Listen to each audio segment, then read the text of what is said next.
Lemon Bar Radio. Good luck clipping this.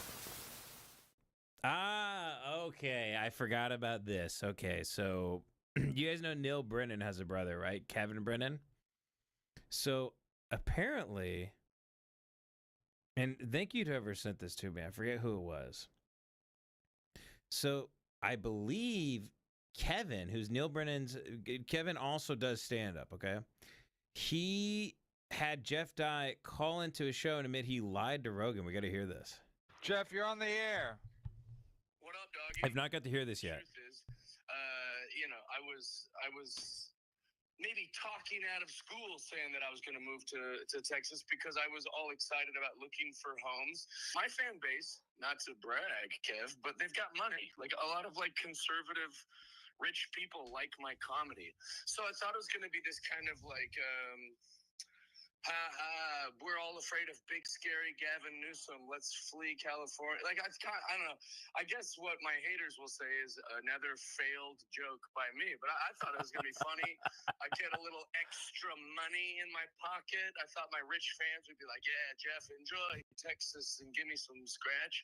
But instead, a bunch of fucking Reddit trolls and fat lesbian comics from the... Whoa, you two terms of service. I just got a warning. They're a protected class. Those fat lesbians. My fault. I didn't mean that. Yeah, I took mine down just because it seemed like an overwhelmingly negative response, and everyone being like, "This fucking guy has a Cybertruck, and he has a nice home, and I don't need the money." They were right. You know what's funny is fat lesbians are more conservative than Jeff Dye. They're wearing like biker jackets and getting in fistfights outside bars. They're like eating out pit bulls and making creamed corn in big weird pots and going to jail and just committing domestic abuse. They're running valet companies. They don't know who the fuck you are, Jeff. Only losers who are obsessed with hating comedy, much like myself, know who you are, Jeff. That's all it is. warning. They're a protected class. Those fat lesbians. My fault. I didn't mean that. Yeah, I took mine down just because it seemed like an overwhelmingly negative response, and everyone being like, "This fucking guy has a Cybertruck, and he has a nice home, and I don't need the money." They were right. I need the money. As a goof, I was doing it as a little goofy. Okay, so if you would have gotten a lot of money, would you have like more seriously committed to moving?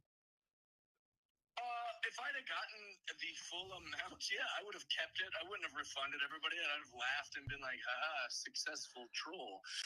But the fact that Wait, does he not have enough money to move?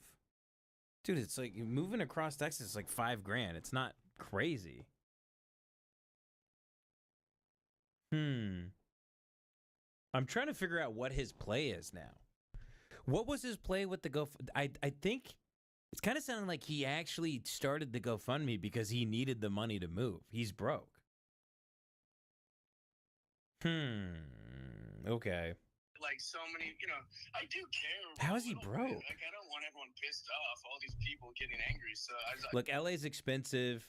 He has a $1,400 payment on his Cybertruck, $400 or $500 insurance a month.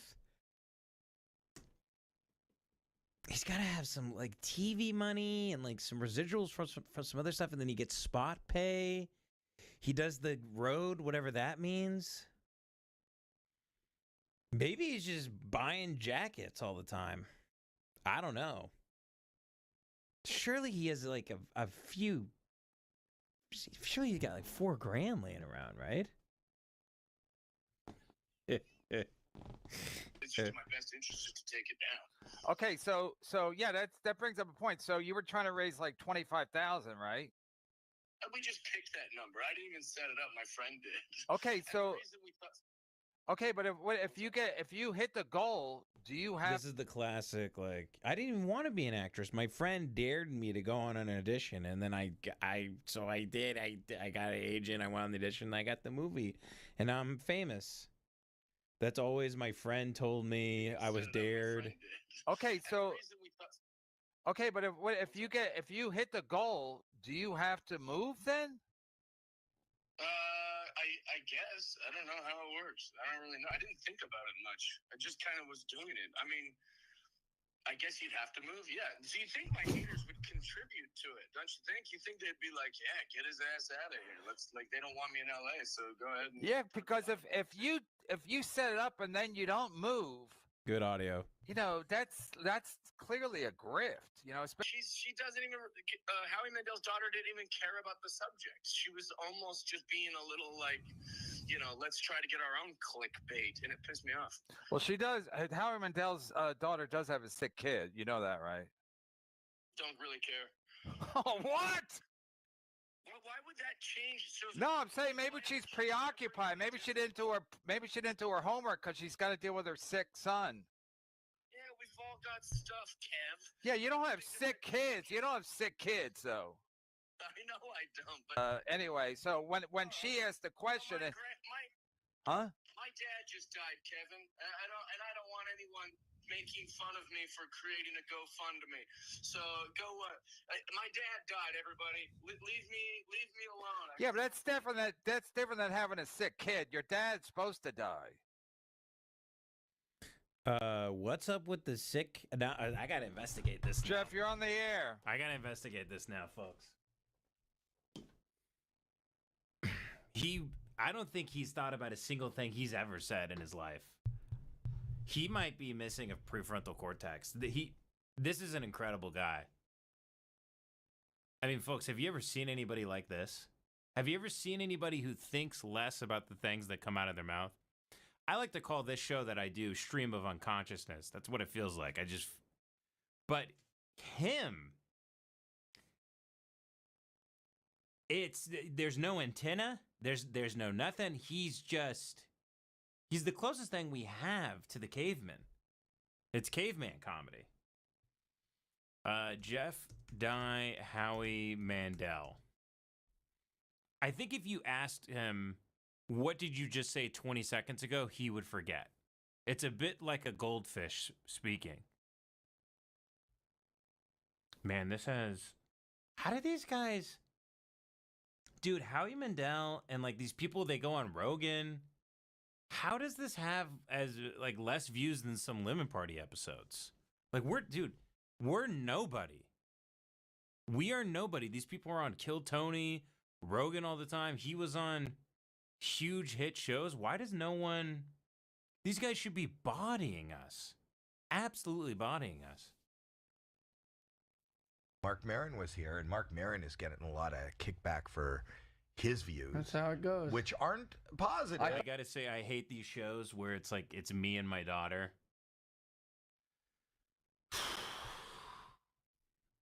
Why did she get to sit next to you? Because of she was in your balls at one point?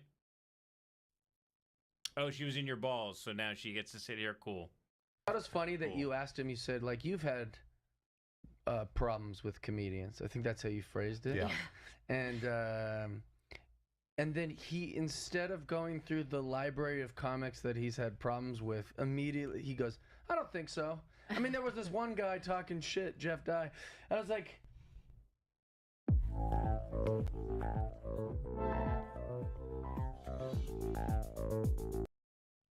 What are you, we're starting at me? Like, you had a whole podcast dedicated. Like, WTF was originally supposed to be him going like, hey, you know, how have I wronged you? Like, let's work through it, bud. Like, kind of making amends. But he didn't think of any of those scenarios. He immediately went to a guy that he didn't even know the name of, allegedly, until like a week ago. Your feelings are hurt very badly, Jeff. Your feelings are hurt very badly. These guys are look, I'm a sensitive guy. These guys, it's on another level. Before it. I think that's because, and one of the reasons he brought that up, did he post or did you post on Instagram? You ran into him in the hall at the Comedy Store in the back. I posted that we buried it. That things were good. Yeah, right. Yeah. So, and that's what fascinated me. Sure. That's what I brought. That's the story we should be telling. But I didn't know there was a fight. So I just saw, and the way you posted it. Yeah.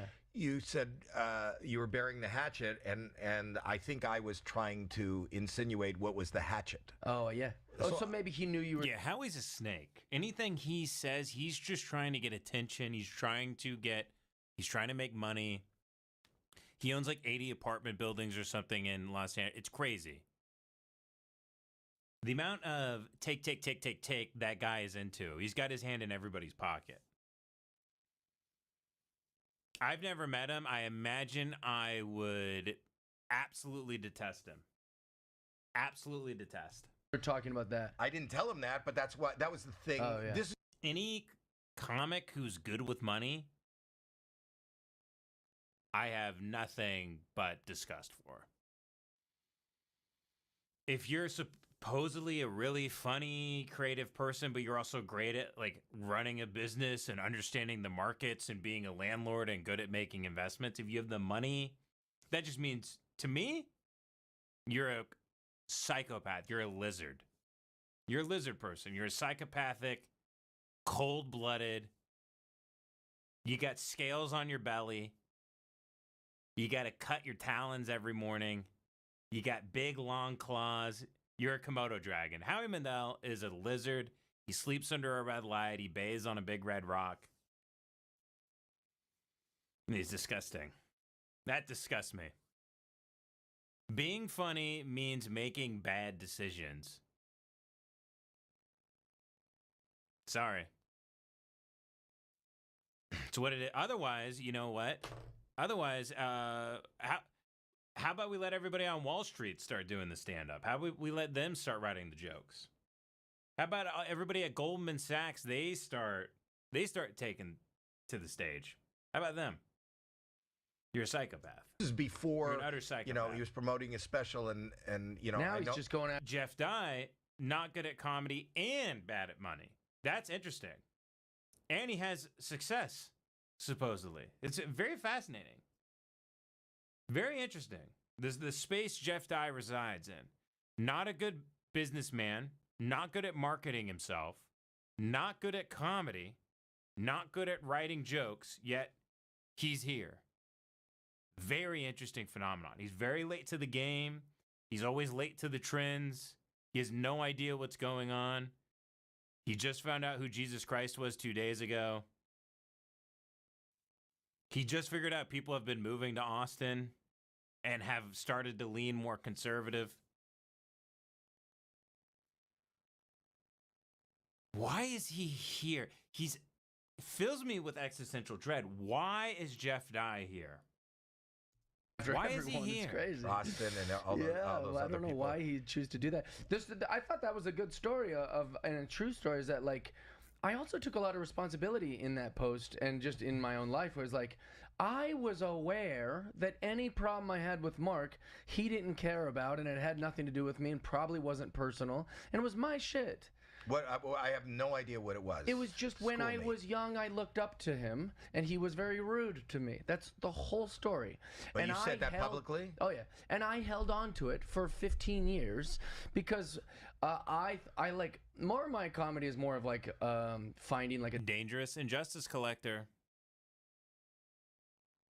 I think if you're in a 3-letter agency and you're watching the show, you keep an eye on Jeff. Keep him on a list. Go to his internet history. Just make sure he's not buying gunpowder and things like that. double standard and something. Right. And I thought it was interesting as a fan of Mark Maron and listening to WT. Look how bored she is. Look how bored Finding, like, your, a double standard your in Nepo something. daughter Right. is. And I- Look at her. Cross, looking the other way, frowning.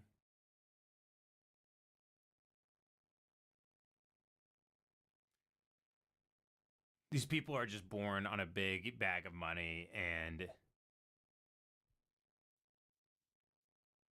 it's so undeserving.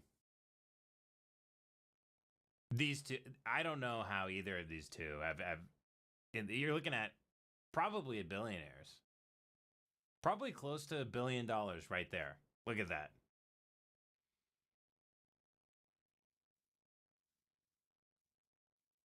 Just a worthless mind. It was interesting as a fan of Mark Maron and listening to WTF. He would often contradict himself, or there'd be some sort of double standard of like he would go on I mean, this is what you want to do. You want to be like the Jewish Mr. Robotnik. because standard and something. Right. And I This is what you want to. This is your legacy. I'm like a Jewy Mr. Robotnik. I'm a guy who tortures woodland creatures and hates. I don't get, what is that? What is the John Deere shirt?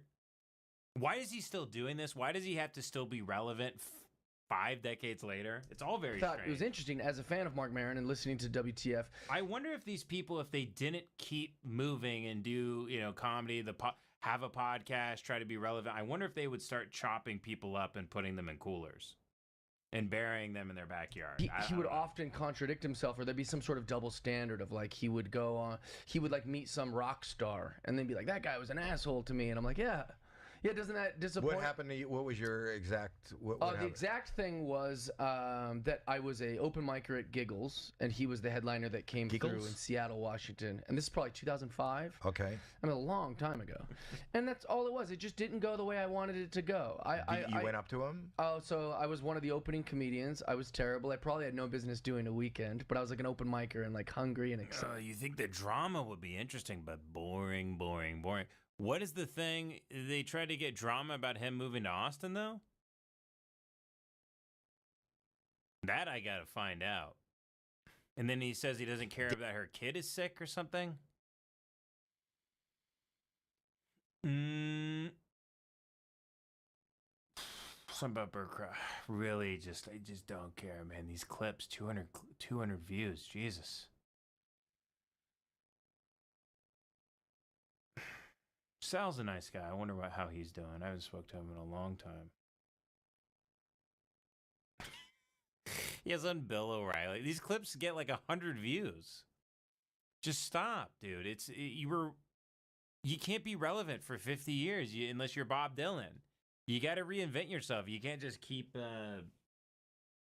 I don't know, man. These people just never stop. They're just the biggest narcissists. They can't just sit under a tree and have a really nice sandwich. That's the weird thing too. Like, they have all this money, they could go occupy themselves, they could travel anywhere, they could do anything, and they don't. They just want to do a podcast. They just want to talk to, they want to talk to Bill O'Reilly about Zoran Mamdani. Awesome, man. Then what is the money for? Can I have it? You people have no taste, no interests, no skills. Let me have the money. Let me have it. There's a lot of cool shit I want to do. I could have feeders all over the world. I could pay and salary feeders to feed different races of people in every country, and we could have live 24/7 webcams with microphones. We could watch them eat. We could watch them sleep, watch them bathe. Think of that. A whole network. One person per country. Truman Show style, but for fatties. 400-500 pounders. Every day we eat good. Them eating in their car, going to the hospital, taking weird sponge baths. Their caregivers having to wipe their ass. Imagine TLC, but it's 24/7 Truman Show, around the clock. The Goo Man Show. How's that? That's a good idea. See, but I don't have Howie Mandel's money. Howie Mandel has Howie Mandel's money. What does he do with it? Well, he interviews Cheryl Hines about God only knows. He interviews Cheryl Hines and they cut a clip and it gets 50 views. That's awesome. Good for you guys.